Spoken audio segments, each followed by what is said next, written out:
खुशामदीद इजाज फटाफट व्लॉग में। यार सुबह की अलार्म का एक ही मकसद होता है, मुझे तंग करना। अलार्म बजता है, अचानक उठ बैठता हूँ। ओ भाई आज फिर लेट हो गए। जल्दी जल्दी बिस्तर से उठता हूँ, बाल बिखरे हुए, एक जूता मिलता है दूसरा गायब। सुबह के वक्त टूथपेस्ट भी मजाक करता है, उधर से दबाओ तो इधर निकलता है, इधर दबाओ तो उधर। लेकिन आखिरकार काफी कोशिशों के बाद आपका भाई फटाफट ऑफिस जाने के लिए रेडी। आखिरकार आपका भाई बिस्तर से लड़कर चाय जीत कर गली में आ ही गया। जैसे ही बाहर निकला गली बोली, ओ भाई आज तुम खुद चले आए हो या किसी ने धक्का तो नहीं दिया?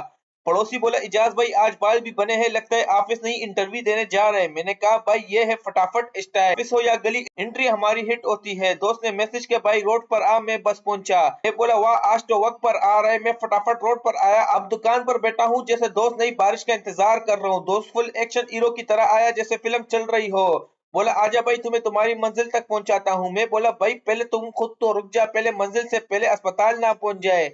आखिरकार भाई ने बाइक पार्किंग में फटाफट स्टाइल में पार्क कर दी। लिफ्ट तो नहीं है, बस वर्जिश हो जाती है। बस हर सीढ़ी की तरह रूह भी ऊपर जा रही होती है। हो भाई ऑफिस पहुंचने से पहले जिम भी मुकम्मल।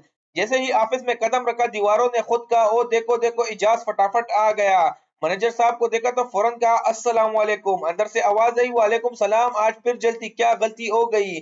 यार 11 बज गए और अभी तक चाय नहीं आई। ऐसा लग रहा है ऑफिस में नहीं रोजेदारों के साथ बैठा हूँ। सोचा चलो एचआर के पास चलते, शायद वही से चाय का राज वाकिफ हो। बोला भाई जरा चाय पिलाओ, खून में चाय की कमी महसूस हो रही है। आखिरकार फटाफट स्टाइल में चाय आ गई। ऐसा लगा जैसे कई साल बाद गुमशुदा मोहब्बत वापस आ गई हो। गूंद लिया और ऐसा लगा जैसे मैं चांद पर हूँ। दोपहर का वक्त हुआ, पेट ने हड़ताल शुरू कर दी। दिमाग बोला काम बाद में, खाना पहले। और फिर फटाफट स्टाइल में मिशन की तरफ निकल पड़ा ताकि इस मिशन को कामयाबी से पूरा किया जा सके। बस भाई फटाफट स्टाइल में होटल पहुंच गए। दिल में एक ही मकसद था, खाना, सिर्फ खाना। और जैसे ही होटल के अंदर गए खुशबू ने पूरा इस्तकबाल कर लिया। सामने बिरयानी की खुशबू, दाएं तरफ चिकन टिक्का की आवाजें और बाएं तरफ चिकन कढ़ाई ऐसे चमक रही थी जैसे कह रही हो मुझे खा लो भाई। दिल बोला बस और बर्दाश्त नहीं होता।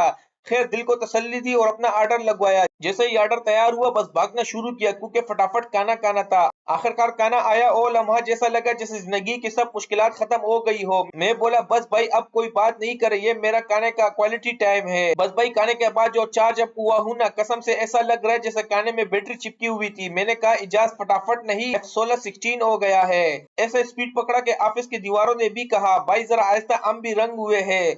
रात का टाइम था, सोचा चलो जरा दोस्त की दुकान चलते हैं, थोड़ी गपशप होगी, चाय पियेंगे, फटाफट थोड़ी मस्ती हो जाएगी। बस दुकान में गया ही था कि दोस्त ने देखते ही कहा, ओए जाज भाई बड़ी जल्दी आ गए हो, तो जरा इस गाहक को चीजें दे दो। और दोस्त घर के साइड निकल पड़ा मुझे दुकानदार बनाकर। मैं बोला भाई मैं तो गपशप के लिए आया था, ये क्या पार्ट टाइम जॉब लगा दी तुमने? दोस्त ने हंसते हुए कहा, भाई गपशप बाद में, पहले थोड़ी ड्यूटी कर लो। आखिरकार दोस्त को एहसास हुआ कि मैं तो दुकान का मालिक नहीं बल्कि मजदूर बन गया हूँ। ऐसे जैसे सुपर हीरो अपने पावर वापस लेने आया हो। अगर व्लॉग अच्छा लगा हो तो वीडियो को लाइक करे, कमेंट करे, चैनल को सब्सक्राइब करे, क्योंकि जिंदगी है फटाफट और मैं हूँ इजाज फटाफट।